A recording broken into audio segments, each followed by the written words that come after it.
Hello everyone, welcome to CAG Adda 24।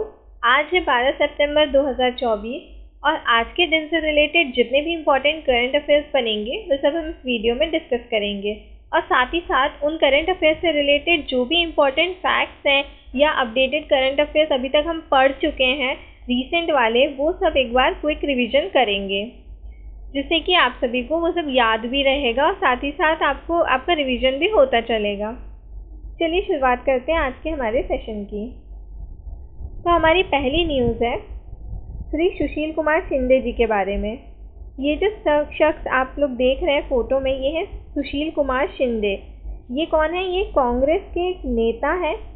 ये महाराष्ट्र के home minister भी रह चुके हैं। हाल ही में इनकी एक बुक लॉन्च हुई है 5 डिकेड्स इन पॉलिटिक्स नाम की। ये किसने लॉन्च करी है? ये राशिद खिडवई ने लिखी है। इन्होंने अपनी स्टोरी उनको बताई थी, तो उनकी स्टोरी के अकॉर्डिंग ऐसा बोलते हैं, मतलब ये एक बायोग्राफी है इनके ऊपर, तो ये उन्होंने लॉन्च करी है। तो ये नाम याद रखिएगा, बुक का नाम क्या है? 5 डिकेड्स इन पॉलिटिक्स। अब एक बार बुक लॉन्च से रिलेटेड जितने भी रिसेंट अपडेट्स हुई हैं उसको एक बार रिवाइज कर लेते हैं। तो कुलदीप गुप्ता ने लिखी थी a journey from black gold to white gold. वहीं तरुण चुग ने लिखी है Modi's governance triumph reshaping India path to prosperity. हाल ही में परिमल नथवानी ने एक एशियाई शेरों पर बुक लिखी थी। शेरों मतलब लायंस पर, ठीक है, उन पर एक बुक लिखी थी जिसका नाम था कॉल ऑफ द गिर।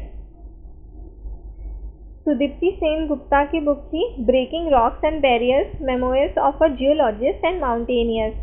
ये एक लेडी है जिन्होंने माउंटेन पर चढ़ाई करी थी, उनका एक पैर नहीं है, इसीलिए ये बहुत इम्पोर्टेंट न्यूज़ है, इसे याद रखिएगा। जस्ट अ मर्सनरी नाम की डी सुब्बा राव ने एक बुक लिखी थी। नेक्स्ट न्यूज़ पर चलते हैं। तो ये कुछ कोलकाता में जो डॉक्टर का रेप केस हुआ था उससे रिलेटेड हाल ही में कुछ कानून लागू करा गया है वेस्ट बंगाल में, तो उससे रिलेटेड न्यूज़ है ये। पश्चिम बंगाल में 5 और पॉक्सो कोर्ट के प्रस्ताव को मंजूरी दे दी गई है। मतलब पॉक्सो ये एक protection of child and sexual offence act होता है, इसके तहत में इन्होंने और 5 ऐसे पॉक्सो एक्ट लॉन्च कर दिए हैं।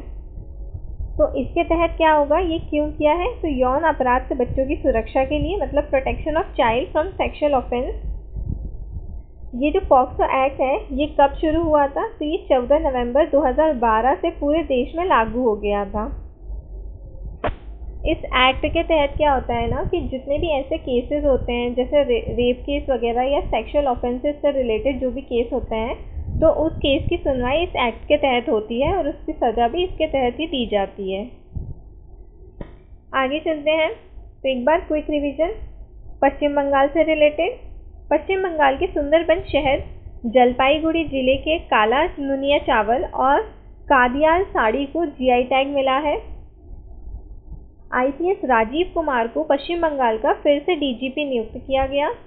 11वां बांग्लादेश पुस्तक मेला कोलकाता में आयोजित हुआ। कोलकाता हाई कोर्ट ने ट्रांसजेंडर के लिए 1% नौकरी में आरक्षण का आदेश दिया है। सौरभ गांगुली पश्चिम बंगाल के ब्रांड एम्बेसडर बने। पश्चिम बंगाल में पोइला वैशाख को अपना राज्य दिवस और बांग्लार माटी बांग्लार जल को राजकीय गीत घोषित किया है। नेक्स्ट न्यूज़ पर चलते हैं। तो हाल ही में US ने अभी अपनी US news and world report जारी करी है। इसमें उन्होंने बताया कि दुनिया में रहने के लिए या और भी ऐसी कुछ चीज़ों को इंक्लूड करके उन्होंने बताया कि सबसे अच्छा, मतलब बेस्ट शहर या कंट्री कौन सी है रहने लायक, हर मामले में रहने लायक, मतलब सफाई के मामले में स्वच्छता हो गई या फिर प्राइस फाइनेंशियल हिसाब से, पॉल्यूशन के मामले में। तो इस तरीके से उन्होंने बहुत सारे मेजर्स को इंक्लूड किया है और उसके अकॉर्डिंग एक लिस्ट जारी करी है जिसमें कि ये बताया कि बेस्ट कंट्री कौन सी है रहने के लिए। तो स्विट्ज़रलैंड नंबर 1 पे आया है इस बार, इसको बेस्ट कंट्री कहा है, दुनिया में रहने के लिए सर्वश्रेष्ठ देश है। और दूसरे नंबर पे आया है जापान, तीसरे पे आया है US। नेक्स्ट न्यूज़ पर चलते हैं। हाल ही में एक सर्वे से ये पता चला है कि इंडिया ना अभी दुनिया का दूसरा सबसे बड़ा 5G स्मार्टफोन बाजार बन गया है। मतलब सबसे ज़्यादा 5G के स्मार्टफोन कहाँ पर है?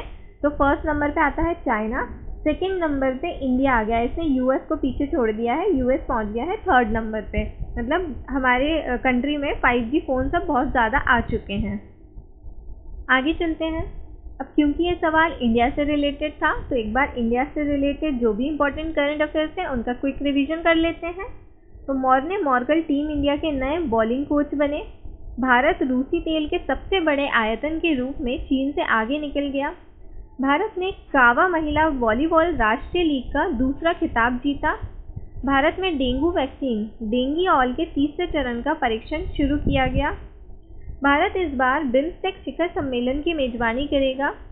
भारत में तीसरी आवास ग्लोबल साउथ शिखर सम्मेलन की मेजबानी की।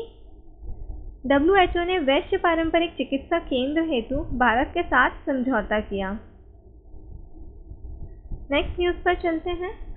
हाल ही में 11 सितंबर को राष्ट्रीय वन शहीद दिवस 2024 मनाया गया, यानी नेशनल फॉरेस्ट मार्टियर्स डे 2024 मनाया गया। ये किस लिए मनाया जाता है? ये दिवस इसलिए मनाया जाता है कि कुछ लोग जो ऐसे होते हैं ना, जो जंगलों की रक्षा करते हैं और उनकी रक्षा करते करते ही अपनी जान गंवा बैठते हैं, मतलब वो शहीद हो जाते हैं एक तरीके से। जंगल क्या है, हमारे देश का बहुत बड़ा हिस्सा है, मतलब बहुत ज़रूरी है नेचर हमारे लिए, तो उसकी रक्षा करना भी एक तरीके से राष्ट्रीय धर्म माना जाता है। तो उसकी रक्षा करते करते मान लो किसी जानवर ने उन पर अटैक कर दिया या वो उनकी कैसे भी डेथ हो गई, लेकिन जंगल की रक्षा में ही वो कार्यरत थे उस टाइम पे, तो ऐसे लोगों को भी शहीद माना जाता है। तो उनके लिए ये राष्ट्रीय वन शहीद दिवस मनाया जाता है। तो ये कब मनाया जाता है? 11 सितंबर को। अब एक बार क्विक रिवीजन, जितने भी इम्पोर्टेंट डेज अब तक हमने सितंबर में पढ़े हैं उनके बारे में। तो 1 सितंबर इंडिया पोस्ट पेमेंट बैंक का 7वां स्थापना दिवस मनाया गया। 2 सितंबर को विश्व नारियल दिवस मनाया गया। 3 सितंबर को गगनचुंबी इमारत दिवस मनाया गया। 5 सितंबर को अंतर्राष्ट्रीय चैरिटी दिवस मनाया गया। 6 सितंबर को राष्ट्रीय पुस्तक वाचन दिवस मनाया गया। 7 सितंबर को अंतर्राष्ट्रीय गिद्ध जागरूकता दिवस और अंतर्राष्ट्रीय पुलिस सहयोग दिवस और विश्व भौतिक चिकित्सा दिवस मनाया गया। 8 सितंबर को अंतर्राष्ट्रीय साक्षरता दिवस मनाया गया। वहीं 10 सितंबर को विश्व आत्महत्या रोकथाम दिवस मनाया गया। नेक्स्ट न्यूज़ पर चलते हैं। हाल ही में ब्राज़ीलियन संगीत दिग्गज सर्जियो मेंडेस का 83 वर्ष की आयु में निधन हो गया। ये है सर्जियो मेंडेस। ये कहाँ के हैं? ब्राज़ील के हैं। नेक्स्ट न्यूज़ पर चलते हैं। तो हाल ही में ये न्यूज़ आई है, महाराष्ट्र गवर्नमेंट ने कहा है कि महाराष्ट्र के नासिक में अभी एक ट्राइबल यूनिवर्सिटी को स्थापित किया जाएगा और इसमें क्या होगा, इसमें 80% आरक्षण होगा। ये बात किसने कही है? ये बात कही है महाराष्ट्र के राज्यपाल सीपी राधाकृष्णन ने। आगे चलते हैं। अब महाराष्ट्र से रिलेटेड एक बार क्विक रिवीजन कर लेते हैं। महाराष्ट्र सरकार ने कारगर एवं सुधार सेवा विधेयक को मंजूरी दी। हाल ही में यूनिफाइड पेंशन स्कीम लागू करने वाला पहला राज्य महाराष्ट्र बना। महाराष्ट्र सरकार ने मुख्यमंत्री युवा कार्य प्रशिक्षण योजना शुरू करी। युवा कार्य प्रशिक्षण योजना। एशियन डेवलपमेंट बैंक ने महाराष्ट्र को स्वास्थ्य सेवा को बढ़ावा देने के लिए $500 मिलियन का ऋण देने का दावा किया है। मनोज सोनिक को महारेरा के अध्यक्ष के रूप में नियुक्त किया गया। छत्रपति शिवाजी महाराज का हथियार बाघ नख लंदन से मुंबई आया। ये नख है, हाँ, नख मतलब नाखून। ये यहाँ पे नाग लिखा हुआ है, बाघ नाग नहीं है, ये नख है, नख। ठीक है। नेक्स्ट न्यूज़ पर चलते हैं। हाल ही में अमेरिका के एक शहर न्यूयॉर्क में 79वां महासभा सत्र यानी कि 79th जनरल असेंबली सेशन का आयोजन किया गया था। इसमें ना संयुक्त राष्ट्र के सदस्य शामिल होते हैं इस असेंबली में। तो इसकी सबसे बड़ी न्यूज़ क्या थी अभी की कि इसमें फिलिस्तीन को वहाँ पे स्थान दिया गया, मतलब ये सभा को अटेंड करने का मौका उनको भी दिया गया। अब ये जो संयुक्त राष्ट्र निकाय है, मतलब ये जो असेंबली है पूरी, इसमें कितने टोटल सदस्य हैं? इसमें है 193 सदस्य। लेकिन ये जो फिलिस्तीन है ना, ये इसका मेंबर नहीं है, कंप्लीट मेंबर नहीं है, पर इस बार उसको बैठने की यहाँ पे परमिशन दी गई और मतलब वो भी इस असेंबली में शामिल हुआ। इसलिए ये न्यूज़ इम्पोर्टेंट है क्योंकि ये फर्स्ट टाइम रहा जो फिलिस्तीन को यहाँ इसमें शामिल किया गया। नेक्स्ट न्यूज़ पर चलते हैं। तो हाल ही में भारतीय मूल की प्रशांति राम ने सिंगापुर साहित्य पुरस्कार जीत लिया है। ये सिंगापुर में रहती हैं, इसलिए इन्हें सिंगापुर साहित्य पुरस्कार मिला, लेकिन ये भारतीय मूल की हैं। सिंगापुर की नानयांग टेक्नोलॉजी यूनिवर्सिटी में ये एक उनकी छात्रा थी। ये भारतीय मूल की एक व्याख्यात है। उन्होंने अंग्रेजी भाषा में अपनी एक लघु कथा लिखी है जिसका नाम है 9 यार्ड साड़ी। उसके लिए इनको ये पुरस्कार दिया गया है। अब एक बार जो भी इम्पोर्टेंट अवार्ड है उनसे रिलेटेड एक बार क्विक रिवीजन कर लेते हैं। तो ओमन चांडी लोक सेवक पुरस्कार से राहुल गांधी को सम्मानित किया गया। पेरिस के ग्रेविन म्यूजियम में भारतीय अभिनेता शाहरुख खान के सम्मान में गोल्ड कॉइन जारी किया गया। राहब अल्लाना को फ्रांसीसी सरकार द्वारा सम्मानित किया गया। हाल ही में अभिनव बिंद्रा को IOC द्वारा अंतर्राष्ट्रीय ओलंपिक ऑर्डर पुरस्कार से सम्मानित किया गया। शिव शंकरी को डॉक्टर सी नारायण रेड्डी साहित्य पुरस्कार मिला। सुदर्शन पटनायक ने इंटरनेशनल स्टैंड स्कल्पचर चैंपियनशिप में स्वर्ण पदक जीता। नेक्स्ट न्यूज़ पर चलते हैं। हाल ही में भारत और UAE ने ऐतिहासिक असैनिक परमाणु ऊर्जा समझौते पर हस्ताक्षर किए। NPCIL के द्वारा ये किया गया है। NPCIL अरब दुनिया की पहली वाणिज्यिक परमाणु सुविधा के संचालन का नेतृत्व करेगा। इस समझौते पर अबू धाबी के क्राउन प्रिंस शेख खालिद बिन मोहम्मद बिन जायद अल नहायान की भारत यात्रा के दौरान मुहर लगाई गई। अभी हमने बहुत सारी UAE से रिलेटेड MOU पढ़े थे 2-3 क्लास में। अभी जो उनके ये शेख हैं ये इंडिया के विजिट पे हैं, मतलब इंडिया आए हुए हैं। तो ये जहाँ जा रहे हैं ये वहाँ पर कुछ ना कुछ एग्रीमेंट करके आ रहे हैं। तो ये आज की लेटेस्ट न्यूज़ है। अभी इंडिया और UAE के बीच में इस असैनिक परमाणु ऊर्जा समझौते पर भी हस्ताक्षर किए गए हैं। अब UAE से रिलेटेड कुछ इम्पोर्टेंट फैक्ट्स रिवाइज कर लेते हैं। तो 24th मदर टेरेसा इंटरनेशनल पुरस्कार दुबई में आयोजित किया गया। UAE में विश्व के पहले 3D प्रिंटेड अबरा का प्रशिक्षण अभियान शुरू किया गया। महिला T20 विश्व कप अब बांग्लादेश की बजाय UAE में किया जाएगा। ये इम्पोर्टेंट है, याद रखिएगा। ये इसका क्योंकि प्लेस चेंज हुई है तो ये इम्पोर्टेंट है। भारत और UAE ने नौसेना प्रशिक्षण सहयोग बनाए। भारत और UAE ने स्थानीय मुद्रा निपटाने वाली प्रणाली शुरू करी। UAE की राजधानी अबू धाबी में एक सड़क का नाम भारतीय मूल के 84 वर्षीय चिकित्सक डॉक्टर जॉर्ज मैथ्यू के नाम पर रखा गया।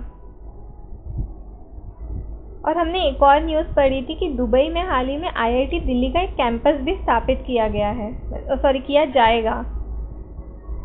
नेक्स्ट न्यूज़ पर चलते हैं।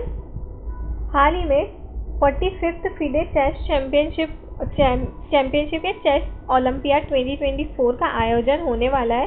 तो ये कब होने वाला है, ये कहाँ पर होगा? ये होगा हंगरी की राजधानी बुडापेस्ट में। और टेक महिंद्रा इसके पार्टनर हैं, किसके? FIDE चेस ओलंपियाड के।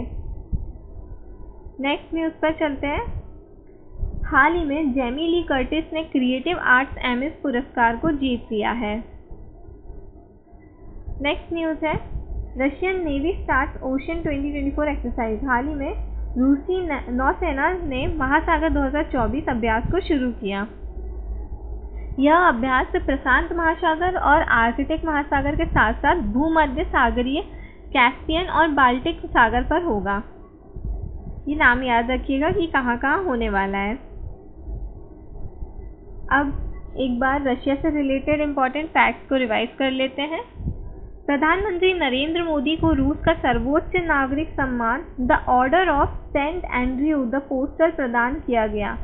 ये इस टाइप के क्वेश्चन ऐसे आते हैं कि रशिया का सर्वोच्च नागरिक सम्मान का नाम क्या है, कौन सा है, तो आपको याद रखना पड़ेगा the order of Saint Andrew the apostle, ये इनका नाम है। इस टाइप से आ जाते हैं, ऐसे डायरेक्ट क्वेश्चन नहीं आते। ये मेरा यही रीज़न है वन लाइनर पढ़ाने का, क्योंकि क्वेश्चन के फॉर्म में जब हम पढ़ते हैं ना तो हमारे दिमाग में वही बैठ जाता है कि इस टाइप के क्वेश्चन आएंगे, लेकिन ऐसा ज़रूरी नहीं है, एग्ज़ाम में घुमा फिरा के क्वेश्चन आ जाते हैं। इसलिए मैं वन लाइनर और उससे इम्पॉर्टेंट फैक्ट्स सब रिवाइज करवाते जा रही हूँ, ताकि आपको हर एक वर्ड जो इम्पोर्टेंट टर्म है उसमें वो याद रहे। जैसे इसमें क्या है, तो इसमें सम्मान का नाम क्या है वो इम्पोर्टेंट है, और ये सम्मान कौन सा है, तो सर्वोच्च नागरिक सम्मान है, और किसको दिया गया है, तो प्रधानमंत्री नरेंद्र मोदी को दिया गया। तो ये 3 इम्पॉर्टेंट टर्म्स है इस एक सेंटेंस में, ये तीनों इम्पॉर्टेंट है, तो हमें ऐसे याद रखना होता है। ठीक है, आगे बढ़ते हैं। रूस के उपग्रह के टूटने से ISS और अंतरिक्ष यात्रा को खतरा बढ़ा है। ब्रिक्स गेम 2024 का आयोजन रूस में किया गया। रूस भारत का शीर्ष तेल आपूर्तिकर्ता बना। रूस के राष्ट्रपति 24 साल बाद नॉर्थ कोरिया गए थे। रूस तालिबान को आतंकवादी सूची से हटाएगा। रूस अंतरिक्ष यात्रा ओलेग कोनोनेंको ने 1000 से अधिक समय तक अंतरिक्ष में रहने के साथ ही अंतरिक्ष में सबसे अधिक समय बिताने का नया विश्व रिकॉर्ड बनाया है। ये एक अंतरिक्ष यात्री थे, इन्होंने इसमें अंतरिक्ष में रहने का विश्व रिकॉर्ड बना दिया है सबसे ज़्यादा समय तक। आज के सेक्शन के लिए इतना ही। अब इस वीडियो की जो PDF है वो आप लोग डिस्क्रिप्शन से डाउनलोड कर सकते हैं। साथ ही साथ बेल आइकन को हिट कर लीजिए, सब्सक्राइब कर लीजिए चैनल को, ताकि जो भी मैं लेटेस्ट अपडेट करूं चैनल पे वो आप लोगों को उसका नोटिफिकेशन मिल जाए। मिलते हैं हमारे नेक्स्ट सेशन में।